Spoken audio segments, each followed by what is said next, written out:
नमस्कार दोस्तों, स्वागत है आप सभी का हमारे YouTube चैनल में। तो आज की इस वीडियो में हम सेट थ्योरी से रिलेटेड कुछ और इम्पोर्टेंट क्वेश्चन डिस्कस करने वाले हैं। तो आइए वीडियो की शुरुआत करते हैं। फर्स्ट क्वेश्चन है RPSC PGT 2013 मैथ एग्जाम में पूछा हुआ है। दो परिमित समुच्चय में m और n अवयव हैं। प्रथम समुच्चय के कुल उपसमुच्चयों की संख्या द्वितीय समुच्चय के कुल उपसमुच्चयों की संख्या से 56 अधिक है, तो m और n के मान हैं। फर्स्ट ऑप्शन है m बराबर 7 n बराबर 6। सेकेंड ऑप्शन है m बराबर 6 n बराबर 3। थर्ड ऑप्शन है m बराबर 5 n बराबर 1 और फोर्थ ऑप्शन है m बराबर 8 और n बराबर 7। हमें क्या दे रखा है? दो परिमित समुच्चय दे रखे हैं और उसमें अवयवों की संख्या दे रखी है m और n। अब हमें ये कहा गया है कि जो प्रथम समुच्चय है उसके कुल उपसमुच्चयों की संख्या है वो द्वितीय समुच्चय के कुल उपसमुच्चयों की संख्या से 56 अधिक है। तो हमें इन m और n की वैल्यू फाइंड करनी है। पहले देखते हैं परिमित समुच्चय क्या होते हैं, यानी फाइनाइट सेट्स। एक समुच्चय परिमित समुच्चय कहलाता है जब या तो वो रिक्त हो या फिर उसके अवयवों की संख्या निश्चित हो। उस केस में वो समुच्चय परिमित समुच्चय कहलाएगा। यानी परिमित समुच्चय के केस में दो चीज़ें होगी, या तो वो समुच्चय रिक्त हो, एम्प्टी सेट हो, या फिर उसमें जो अवयव हैं उनकी संख्या निश्चित हो। ठीक है, उस केस में जो समुच्चय होगा वो फाइनाइट सेट या फिर परिमित समुच्चय कहलाएगा।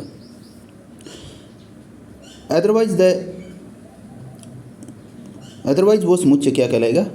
अपरिमित समुच्चय कहलाएगा। अगर उसमें अवयव की संख्या निश्चित नहीं है तो उस केस में वो समुच्चय अपरिमित समुच्चय कहलाएगा। ठीक है, अब हमें दिया गया, मान लेते हैं सेट ए और सेट बी है। ठीक है, ए में एलिमेंट्स की संख्या दी हुई है अपने को m, तो इसके कुल उपसमुच्चयों की संख्या क्या जाएगी? 2 की पावर m। इसी प्रकार जो सेट बी है उसमें एलिमेंट्स की संख्या दी हुई है n, तो इसके उपसमुच्चयों की संख्या कितनी हो जाएगी? 2 की पावर n। अब हमें दे रखा है कि 2 की पावर m है वो 2 की पावर n से 56 अधिक है, 56 अधिक है। ठीक है, तो ये हमने लिख लिया 2 की पावर m इजकल टू 2 की पावर n प्लस 56। 2 की पावर m माइनस 2 की पावर n इजकल टू 56। मैंने 2 की पावर n को लेफ्ट हैंड साइड में ट्रांसफ़र कर दिया। ठीक है, तो ये हो गया 2 की पावर m माइनस 2 की पावर n इजकल टू 56। अब 1 बाई 1 हम ऑप्शन को चेक करेंगे।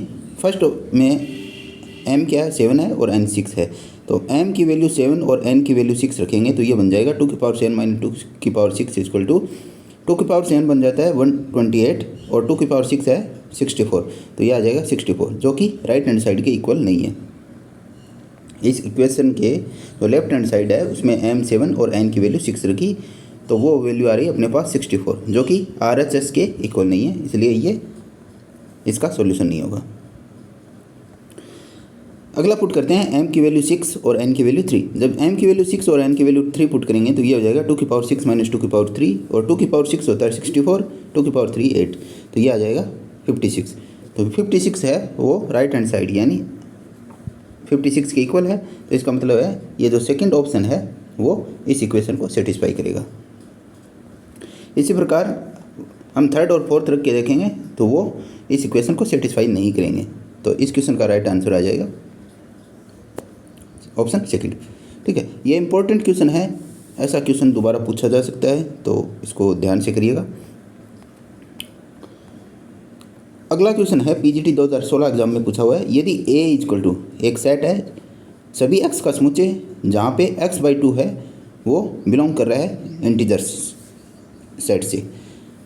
ठीक है, x/2 किसे बिलोंग कर रहा है? z से, और x है वो 0 से 10 के बीच में है। x is greater than equal to 0 और less than equal to 10। B समुच्चय है सभी x का समुच्चय जहाँ पे x एक अंकीय अभाज्य संख्या है, एक अंकीय अभाज्य संख्या है। ठीक है, C सेट है वो सभी x का समुच्चय जहाँ x/3 belongs to natural number और x is less than equal to 12। तब A intersection B union C बराबर है। हमें क्या कर रहे हैं? हमें यहाँ पे 3 सेट दे रखे हैं। ठीक है, ये समुच्चय निर्माण भी फॉर्म में दे रखे हैं तीनों सेट। हमें इसकी वैल्यू पूछी है कि इसकी वैल्यू ये किसके इक्वल है, ये एक्सप्रेशन किसके इक्वल है। फर्स्ट ऑप्शन है set whose elements are 2 and 6। Second option है set whose elements are 3 and 6, set whose elements are 2 6 12, और फोर्थ ऑप्शन है set whose elements are 3 6 12। Okay, तो 1 बाई 1 इन सेट को सोल्व करते हैं। पहला सेट है सभी x का समुच्चय जहाँ पे x/2 है वो z से बिलोंग कर रहा है और x है वो ग्रेटर देन इक्वल टू 0 और लेस देन इक्वल टू 10 के इक्वल है। ठीक है, तो x/2 z कब होगा? जब इसकी वैल्यू या तो 0 होगी या फिर 2 होगी या 4 होगी या 6 होगी या 8 होगी या 10 होगी। उस केस में x/2 है वो z से बिलोंग करेगा। ठीक है, तो ए सेट आ जाएगा, उसके जो अवयव आएंगे वो आ जाएंगे 0 2 4 6 8 और 10। दूसरा सेट है उसमें x क्या दे रखा है? एक अंकीय अभाज्य संख्या है। तो अभाज्य संख्या कहाँ से स्टार्ट होती है? 2 से। 2 3 5 7, एक अंकीय ये 4 अभाज्य संख्या हैं, तो b हो जाएगा ये सेट समुच्चय जिसके अवयव हैं 2 3 5 7। ठीक है, c दे रखा है अपने को कि ऐसे सभी x का समुच्चय जहाँ पे x/3 क्या है? नेचुरल नंबर है और x की value less than equal to 12 है। तो x/3 नेचुरल नंबर कब आएगा? नेचुरल नंबर अपने को पता है 1 से स्टार्ट होता है। तो जब x की वैल्यू 3 पुट करेंगे तब x/3 क्या हो जाएगा? 1 हो जाएगा, जो कि नेचुरल नंबर है। इसी प्रकार x की वैल्यू जब 6 पुट करेंगे तब ये बन जाएगा 2 नेचुरल नंबर। इसी प्रकार x की वैल्यू 9 पुट करेंगे तो ये 3 हो जाएगा। इसी प्रकार x की वैल्यू 12 पुट करेंगे तो ये हो जाएगा 4। तो ये जो C सेट है उसके एलिमेंट्स आ जाएंगे। ठीक है, तो तीनों सेटों को हमने सॉल्व कर लिया 1 बाई 1 और उनके एलिमेंट्स फाइंड कर लिए। ओके, अब इस एक्सप्रेशन में देखिए पहले B यूनियन C करते हैं। ठीक है, ये कोष्टक में अपने को B यूनियन C दे रखा है, तो B यूनियन C करेंगे तो क्या B यूनियन C क्या हो जाएगा? B और C के सभी अवयव आ जाएंगे 2 3 5 6 7 9 और 12, ये B यूनियन C के अवयव हो जाएंगे। अब इसका A के साथ इंटरसेक्शन करेंगे तो इनमें इन दोनों जो सेट में जो कॉमन एलिमेंट्स हैं वो A के साथ इंटरसेक्शन करने पे आ जाएंगे। ठीक है, तो इनमें जो कॉमन है 2 कॉमन है, इसी प्रकार 6 कॉमन है और बाकी कॉमन नहीं है। तो इस जो A intersection B union C है इस सेट में आ जाएंगे 2 और 6 एलिमेंट। ठीक है, तो ये अपना हो गया राइट आंसर। ऑप्शन 1 है वो करेक्ट हो जाएगा। तो इस प्रकार के क्वेश्चन भी दोबारा पूछे जा सकते हैं। इसमें जो हम अपने को सेट दे रखे हैं वो अपने को सोल्व करने हैं, उसके एलिमेंट्स फाइंड करने हैं कि उसके एलिमेंट्स क्या क्या होंगे। ओके, बढ़ते हैं अगले क्वेश्चन की ओर। समुच्चय A और B में 5 उभयनिष्ठ अवयव हैं। तो एक कार्तीय गुणन B और B कार्तीय गुणन A में उभयनिष्ठ अवयव की संख्या है। फर्स्ट ऑप्शन है 2 की पावर 5, सेकंड ऑप्शन है 5 की पावर 2, थर्ड ऑप्शन है 5 और फोर्थ ऑप्शन है 0। अपने को 2 सेट दे रखे हैं जिनमें बताया है कि 5 अवयव हैं, जो 5 एलिमेंट हैं वो कॉमन हैं। अपने को पूछा है A और B का कार्तीय गुणन और B और A का कार्तीय गुणन, इसमें जो कॉमन एलिमेंट्स हैं वो कौन कौन से होंगे या उनकी संख्या क्या है। ठीक है, तो मैंने मान लिया कि सेट A है वो है, उसके एलिमेंट्स हैं A1 A2 A3 A4 A5 A6 A7 A8 और ये कंटिन्यूसली आगे एलिमेंट्स हैं। इसी प्रकार B सेट है वो मान लिया मैंने B1 A2 A3 A4 A5 A6 A7 A8। Sorry, यहाँ पे अपने को ध्यान में रखना है, इसमें 5 एलिमेंट्स कॉमन लेने हैं। तो A2 A3 A4 A5 A6 तक लेना है, फिर ये बन जाएंगे B7 B8 B9, आगे B7 B8 B9 है। ठीक है, अब A क्रॉस B करेंगे। A क्रॉस B करेंगे तो पहले A का एलिमेंट जो यहाँ पे युग्म बनेंगे उसमें युग्म में पहला घटक क्या होगा? A का एलिमेंट होगा और दूसरा घटक क्या होगा? B का एलिमेंट होगा। तो इसको सोल्व करेंगे तो ये हो जाएगा। जब A1 के साथ करेंगे तो A1 B1 A1 A2 A1 A3 A1 A4 A1 A5 and continuously चलता रहेगा। जब A2 के साथ करेंगे तो ये हो जाएगा A2 B1 A2 A2 A2 A3 A2 A4 A2 A5 A2 A6 and continuously. Okay, इसी प्रकार जब A3 के साथ करेंगे तो ये आ जाएगा A3 B1 A3 A2 A3 A3 A3 A4 A3 A5 A3 A6। तो यहाँ पे देखिए ये एलिमेंट देखिए, इसी प्रकार इस में ये एलिमेंट देखिए, ये आगे के 5 एलिमेंट, 5 एलिमेंट, ये 5 एलिमेंट है। जब आप B क्रॉस A करोगे इसी प्रकार हम बढ़ते रहेंगे। A4 के साथ करेंगे, A5 के साथ करेंगे, A6 के साथ करेंगे, A7 के साथ, A8 के साथ। अब अपन करते हैं B क्रॉस A, यानी B और A का कार्तीय गुणन। तो इसमें B और A के कार्तीय गुणन में क्या होगा? पहला जो युग्म होगा उसका पहला घटक क्या होगा, बी का एलिमेंट, और दूसरा घटक क्या होगा, ए का एलिमेंट। तो इसको सोल्व करेंगे, जब पहले b1 के साथ करते हैं तो ये आ जाएगा b1a1, b1a2, b1a3, b1a4, b1a5 and continuous. फिर b2 के साथ करते हैं, सॉरी a2 के साथ करते हैं तो a2a1, a2a2, a2a3, a2a4, a2a5, a2a6। इसी प्रकार a3 के साथ करते हैं a3a1, a3a2, a3a3, a3a4, a3a5, a3a6 और कंटिन्यूसली चलते रहेंगे। तो इन दोनों सेटों में देखिए, एक और बी के कार्तीय गुणन और बी और ए के कार्तीय गुणन, ये जो 5 एलिमेंट हैं ये इसमें भी रिपीट हो रहे हैं, ठीक है। यानी ये जो 5 एलिमेंट हैं वो इसमें भी हैं, यानी ये दोनों कॉमन है। इसी प्रकार ये जो 5 एलिमेंट हैं वो इसमें भी हैं। इसी प्रकार जब यहाँ पे A4 के साथ करोगे तो यहाँ पे 5 एलिमेंट और आएंगे, जो B क्रॉस A का A4 के साथ करेंगे तो उसमें भी आएंगे। तो जितने एलिमेंट कॉमन हैं उतने ही ये 5-5 के सेट बन जाएंगे, ठीक है। तो टोटल एलिमेंट्स हो जाएंगे 5 + 5 + 5 + 5 + 5 एंड 25, यानी 5 की पावर 2, ठीक है। तो इस क्वेश्चन का राइट आंसर आ जाएगा 5 की पावर 2। अपने को क्या करना है, A क्रॉस B फाइंड करना है, दूसरा B क्रॉस A फाइंड करना है, ठीक है। जितने एलिमेंट कॉमन है उसका स्क्वायर कर देना है, वो उतने एलिमेंट कॉमन आएंगे। बस डायरेक्ट ये चीज़ ध्यान रखनी है कि अगर 2 सेट दे रखे हैं उसमें अगर अपने को n एलिमेंट कॉमन दे रखे हैं तो A क्रॉस B और B क्रॉस A, उसमें कॉमन एलिमेंट्स की संख्या होगी वो होगी n², ठीक है। जितने एलिमेंट कॉमन है उसका स्क्वायर, जस्ट स्क्वायर, ये अपने को ध्यान में रखना है। सेम ऐसा ही क्वेश्चन पूछा हुआ है PGT 2018 में। क्वेश्चन 4 है, यदि समुच्चय A तथा समुच्चय B में 9 अवयव एक समान है तो समुच्चय A क्रॉस B तथा B क्रॉस A में समान अवयव की संख्या होगी। फर्स्ट ऑप्शन है 9, सेकंड ऑप्शन है 2 × 9, थर्ड ऑप्शन है 9², फोर्थ ऑप्शन है 2 की पावर 9। तो यहाँ पे कितने एलिमेंट कॉमन दे रखे हैं, 9। तो इसमें जो A क्रॉस B और B क्रॉस A, इसमें समान अवयव की संख्या यानी कॉमन एलिमेंट्स की संख्या कितनी हो जाएगी, 9²। तो ये 9² है, इसका राइट आंसर आ जाएगा।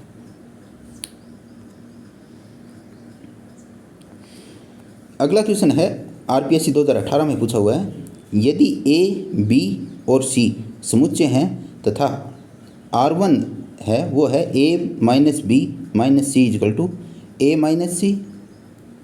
B - C। यहाँ पे माइनस का मतलब है डिफरेंस, यानी A difference C difference B difference C, ठीक है। R2 है वो है पहले A और B का डिफरेंस करते हैं फिर उसका C के साथ डिफरेंस = पहले A का C के साथ डिफरेंस फिर डिफरेंस करते हैं B के साथ। इसी प्रकार R3 दे रखा है A difference B difference C = A difference B union C। तब कौन सा कथन सत्य है, अपने को ये बताना है कि इन तीनों में से कौन सा कथन सत्य है। अपने ऑप्शन दे रखे हैं R1 तथा R2 सही है, R3 गलत है। सेकंड ऑप्शन है R1 तथा R3 सही है, R2 गलत है। थर्ड ऑप्शन है R2 तथा R3 सही है, R1 गलत है। फोर्थ ऑप्शन है सभी R1 R2 R3 सही है। तो अपने 1 बाई 1 R1 R2 R3 को चेक करते हैं कि क्या ये सही हैं या नहीं, ठीक है। तो इसको हम एक एग्जांपल की मदद से समझते हैं। माना A है जिसके एक समुच्चय है जिसके अवयव हैं 11, 12, 13, 14, 15। B एक समुच्चय है जिसके एलिमेंट्स हैं 10, 12, 14, 16, 18 और C एक समुच्चय है जिसके एलिमेंट्स हैं 7, 9, 11, 14, 18, 20। अब R1 चेक करते हैं। R1 का लेफ्ट हैंड साइड क्या है, A difference B difference C। पहले A और B का डिफरेंस करते हैं और फिर C के साथ इसका डिफरेंस करते हैं, ठीक है। A डिफरेंस B क्या करें, A डिफरेंस B में क्या होगा, जब हम 2 सेट्स का डिफरेंस करते हैं तो उसमें क्या करते हैं कि जो पहला सेट है, जैसे यहाँ पे अपने को P और Q 2 सेट दे रखे हैं, तो P माइनस Q करेंगे, P डिफरेंस Q करेंगे तो इसमें क्या आ जाएंगे, P के वो एलिमेंट्स आ जाएंगे जो Q में नहीं हैं, ठीक है। तो इसका जो आंसर आएगा, इसका जो सेट बनेगा उसमें केवल वो एलिमेंट आएंगे जो, इसमें केवल P के वो एलिमेंट्स आएंगे जो Q में नहीं है, ठीक है। तो यहाँ पे A डिफरेंस B करेंगे तो इसमें क्या आएगा, A के वो एलिमेंट आ जाएंगे जो B में नहीं है, ठीक है। तो 11 बी में नहीं है, 12 बी में है, 13 बी में नहीं है, 14 बी में है, 15 बी में नहीं है। तो ए डिफरेंस बी क्या आ जाएगा, 11, 13 और 15। ठीक है, ए डिफरेंस बी आ गया 11, 13, 15। तो ए डिफरेंस बी का सेट बन गया जिसके एलिमेंट्स हैं 11, 13, 15। अब इसका सी के साथ डिफरेंस करते हैं। तो ये मैंने लिख लिया इसका सी के साथ। तो इसका क्या आएगा, इसका जो सेट बनेगा उसमें जो एलिमेंट्स आएंगे वो आएंगे इस सेट के वो एलिमेंट्स जो इसमें नहीं है। तो यहाँ पे देखिए 11 है इसमें, 13 नहीं है तो 13 आ जाएगा, 15 नहीं है तो 15 आ जाएगा। तो जो पहला R1 है उसके लेफ्ट हैंड साइड का जो सॉल्यूशन आएगा वो एक सेट आएगा जिसके एलिमेंट्स हैं 13 और 15। अब इसका राइट हैंड साइड चेक करते हैं। राइट हैंड साइड में क्या दे रखा है, ए डिफरेंस सी डिफरेंस बी डिफरेंस सी। पहले ए और सी का डिफरेंस करते हैं। तो ए और सी के डिफरेंस में क्या आएगा, ए के वो एलिमेंट्स बच जाएंगे जो सी में नहीं है। तो इसका करेंगे तो ये आ जाएगा 12, 13, 15। डिफरेंस बी का सी के साथ डिफरेंस करेंगे तो इसमें क्या आ जाएगा, बी के वो एलिमेंट्स जो सी में नहीं है, तो वो आ जाएंगे 10, 12 और 16। अब इन दोनों का आपस में डिफरेंस करेंगे तो जो इसमें क्या आएगा, पहले सेट के वो एलिमेंट बच जाएंगे जो इसमें नहीं है। तो 12 है, 13, 15 इसमें नहीं है, तो 13, 15 इसका आंसर आ जाएगा। तो राइट हैंड साइड है R1 की वो लेफ्ट हैंड साइड की इक्वल आ जाएगी। तो ये जो फर्स्ट जो अपना स्टेटमेंट है वो ट्रू है, R1 यानी ट्रू है, सत्य है। इसी प्रकार R2 को चेक करेंगे। तो R2 का आप चेक करेंगे तो R2 का भी लेफ्ट हैंड साइड और राइट हैंड साइड इक्वल आ जाएंगे। तो R2 भी क्या हो जाएगा, सही हो जाएगा। इसी प्रकार R3 को जब चेक करेंगे तो इसका लेफ्ट हैंड साइड है ए डिफरेंस बी डिफरेंस सी, ये हमने पहले ही फाइंड कर रखा है। तो इसके एलिमेंट्स क्या आ जाएंगे 13 और 15। फिर राइट हैंड साइड है ए डिफरेंस बी यूनियन सी। तो पहले बी यूनियन सी करेंगे तो बी यूनियन सी में ये एलिमेंट आ जाएंगे और उसका ए के साथ डिफरेंस करेंगे तो इसके जो एलिमेंट्स आएंगे वो आएंगे ए के वो एलिमेंट जो इस सेट में नहीं है, तो वो आ जाएंगे 13 और 15। ठीक है, तो यहाँ से अपने को पता चल रहा है कि R3 के लेफ्ट हैंड साइड और राइट हैंड साइड इक्वल है, तो R3 भी सही है। तो यहाँ पे अपने के पास जो तीनों स्टेटमेंट है R1, R2, R3 तीनों सही है। तो इस क्वेश्चन का राइट आंसर हो जाएगा ऑप्शन 4, सभी R1, R2, R3 सही है। इसको आप A, B, C इसको आप अदर एग्जाम्पल कोई भी एग्जाम्पल लेके सोल्व कर सकते हो। आप देखोगे कि हमेशा ये जो R1, R2, R3 है वो सही आपको मिलेंगे। ठीक है, बढ़ते अगले क्वेश्चन की ओर। यदि A, B, C वास्तविक संख्या है तो कौन सा समुच्चय का कुल है। फर्स्ट है A1 equal to set whose elements are set A, set B, singleton set A, singleton set B, singleton set C, set whose elements are AB, BC, CA, ABC। तो ये आप देख लेना, ये 4 ऑप्शन है अपने पास A2, A3, A4। अपने को पूछा है कि कौन सा है वो समुच्चय का कुल है, फैमिली ऑफ सेट्स है। इन 4 ऑप्शन में से कौन सा है वो फैमिली ऑफ सेट्स को रिप्रेजेंट कर रहा है। ठीक है, तो सबसे पहले देखते हैं कि फैमिली ऑफ सेट क्या होता है। फैमिली ऑफ सेट है वो किसी भी सेट का, अगर हम कोई सेट लेते हैं तो उसका फैमिली ऑफ सेट है वो उसका जो घात समुच्चय है उसका एक उप समुच्चय होता है। ओके, किसी भी समुच्चय का कुल है वो उस समुच्चय के घात समुच्चय का एक उप समुच्चय होता है। ये अपने को ध्यान में रखना है। ठीक है, तो सबसे पहले अपने मान लेते हैं ए सेट है जिसके एलिमेंट्स हैं A, B, C। तो इसका घात समुच्चय फाइंड करते हैं। तो घात समुच्चय में ये आ जाएगा। ठीक है, अब अपन इन 4 ऑप्शन में चेक करते हैं कि जो A1, A2, A3 है वो क्या PA के सबसेट हैं। अगर वो PA के सबसेट हुए तो उस केस में वो फैमिली ऑफ सेट को रिप्रेजेंट करेंगे, अदरवाइज नहीं करेंगे। तो इसको 1 बाई 1 चेक करते हैं। जब आप A1 को चेक करोगे तो ये PA का सबसेट आ जाएगा। ठीक है, इसी प्रकार A2 को चेक करोगे तो वो PA का सबसेट नहीं आएगा। देखिए यहाँ पे ये तीनों एलिमेंट्स तो PA से बिलोंग कर रहे हैं, लेकिन ये जो एलिमेंट है यानी सेट वो एलिमेंट इज 5, ये PA में बिलोंग नहीं है। ये जो PA में बिलोंग कर रहा है ये इम्प्टी सेट है और ये इम्प्टी सेट नहीं है, इसका एलिमेंट 5 है। ठीक है, ये चीज़ अपने को ध्यान रखनी है। ये एम्प्टी सेट नहीं है जबकि ये एम्प्टी सेट है। एम्प्टी सेट को हमेशा कर्ली ब्रैकेट के अंदर कुछ नहीं लिखते, इसके द्वारा ही रिप्रेजेंट करते हैं। अगर कर्ली ब्रैकेट के अंदर कुछ लिखा हुआ है, चाहे वो फाई हो या फिर अदर एलिमेंट हो, तो वो हमेशा सिंगलटन सेट होता है, वो एम्प्टी सेट नहीं होता। तो ये जो सिंगलटन सेट है, singleton set which element is phi, ये एम्प्टी सेट नहीं है। तो ये जो एलिमेंट है वो पीए में बिलोंग नहीं कर रहा, तो ये A2 फैमिली ऑफ सेट को रिप्रेजेंट नहीं करेगा। इसी प्रकार A3 को हम चेक करते हैं, तो ये जो A3 है वो पीए का सबसेट आ रहा है, क्योंकि singleton set A, singleton set B, singleton set C है। इसी प्रकार फाई है, फाई क्या है, एम्प्टी सेट है, इसको कर्ली ब्रैकेट के द्वारा भी रिप्रेजेंट कर सकते हैं, तो कर्ली ब्रैकेट इसमें बिलोंग कर रहा है। तो A3 है वो पीए का सबसेट है। फोर्थ तो अपने पास वैसे ही गलत हो गया, क्योंकि A2 है वो पीए का सबसेट नहीं। तो इस क्वेश्चन के दो आंसर आ रहे हैं, A1 और A3, जबकि A2 है वो फैमिली ऑफ सेट को रिप्रेजेंट नहीं करेगा। तो अपने को ये ध्यान रखना है, किसी सेट का अगर हमें फैमिली ऑफ सेट फाइंड करना है तो हम क्या करेंगे, पहले उस सेट का पावर सेट निकालेंगे।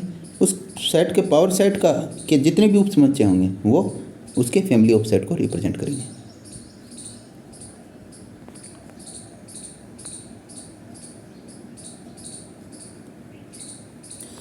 अगला क्वेश्चन है, संबंध A union A equal to A तथा A intersection A equal to A निरूपित करते हैं। पहला है वर्कसम नियम यानी इडम्पोटेंट लॉ, दूसरा है तत्समक नियम यानी आइडेंटिटी लॉ, तीसरा है यौगिकता प्रत्यावर्तन नियम यानी इन्वोल्यूशन लॉ, और चौथा है क्रम विनिमय नियम यानी कम्यूटेटिव लॉ। ठीक है, तो अपने को दो संबंध दे रखे हैं, A union A equal to A तथा A intersection A equal to A। तो ये इन चारों में से कौन से नियम को फॉलो करते हैं ये अपने को बताना है। तो इसको हम पहले देखते हैं सॉल्यूशन। समुच्चयों का सम्मिलन और समुच्चयों का सर्वनिष्ठ करेंगे, तो ये कौन कौन से नियम को फॉलो करते हैं वो देखते हैं। पहला क्रम विनिमय नियम। क्रम विनिमय नियम को यूनियन और इंटरसेक्शन, दो समुच्चयों का यूनियन और दो समुच्चयों का यूनियन और समुच्चयों का इंटरसेक्शन, दो हो या तीन समुच्चय हो, कितने भी हो, ये क्रम विनिमय नियम को फॉलो करेंगे। ठीक है, क्रम विनिमय नियम है वो हमेशा दो सेट से ही फाइंड किया जाता है। ठीक है, तो समुच्चय का यूनियन और समुच्चय का इंटरसेक्शन, ये दोनों क्रम विनिमय नियम को फॉलो करते हैं। दूसरा है साहचर्य नियम, एसोसिएटिव लॉ, तो ये दोनों है वो एसोसिएटिव लॉ को भी फॉलो करते हैं। यानी हम पहले A यूनियन B करेंगे, फिर यूनियन C करेंगे, ये इक्वल हो गए किसके, पहले B यूनियन C करो फिर A के साथ यूनियन कर लो। तो ये इसी प्रकार A intersection B intersection C equal to A intersection B intersection C, ये दोनों आपस में इक्वल होंगे। तीसरा है तत्समक नियम। तत्समक नियम है A union phi equal to A। ठीक है, ये जो समुच्चयों का यूनियन है उसके लिए डिफाइंड है। चौथा है वर्कसम नियम। वर्कसम नियम क्या होता है, A union A equal to A और A intersection A equal to A, ये क्या है, वर्कसम नियम है। ठीक है, तो अपने को ये ध्यान में रखना है, A union A equal to A तथा A intersection A equal to A वो वर्कसम नियम है। अपन जानते हैं कि दो सेम अगर कोई समुच्चय है उसका उसी के साथ यूनियन करेंगे तो वो ही अपने पास सेट आ जाता है। इसी प्रकार उसका इंटरसेक्शन भी करेंगे तो वही सेट अपने पास वापस आ जाता है। ये वर्कसम नियम को फॉलो कर रहे हैं। अगला है यू का नियम। यू का नियम क्या है, यू क्या है यहाँ पे, यूनिवर्सल सेट। ए का यू के साथ यूनियन करेंगे तो अपने पास आंसर क्या आएगा, यू आएगा, क्योंकि ए है वो यू का ही एक उपसमुच्चय है। इसी प्रकार ए का यू का ए के साथ इंटरसेक्शन करेंगे तो अपने पास क्या आएगा, ए आएगा, क्योंकि हमें पता है कि ए है वो यू का एक सबसेट है, उपसमुच्चय है। फाई का नियम है, वो फाई का नियम क्या है कि फाई का जब ए के साथ इंटरसेक्शन करेंगे तो अपने को फाई मिलना, क्योंकि फाई में कोई एलिमेंट नहीं होता, तो उसका ए के साथ इंटरसेक्शन करेंगे तो अपने पास फाई आना है। अगला है वितरण नियम या बंटन नियम। वितरण नियम या बंटन नियम क्या कहता है कि A intersection B union C है वो इक्वल होगा A intersection B union A intersection C के। ठीक है, तो ये वितरण या बंटन नियम है। तो ये चीज़ें अपने को ध्यान में रखनी है कि कौन कौन से नियम हैं।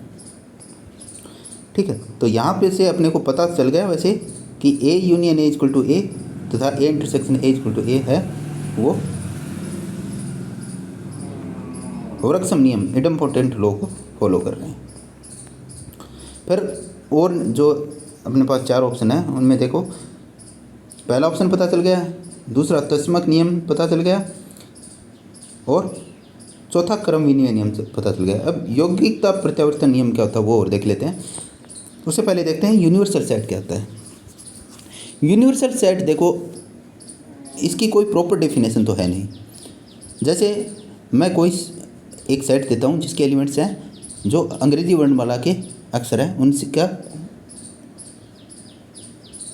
उसके कुछ एलिमेंट से कोई सेट मिलकर बना हुआ है, तो उस सेट के लिए जो इसका यूनिवर्सल सेट होगा वो क्या हो जाएगा, जो अंग्रेजी वर्णमाला के सभी अक्षर हैं उनसे जो सेट बना है वो सेट जो हमने पहले सेट लिया था उसका क्या हो जाएगा,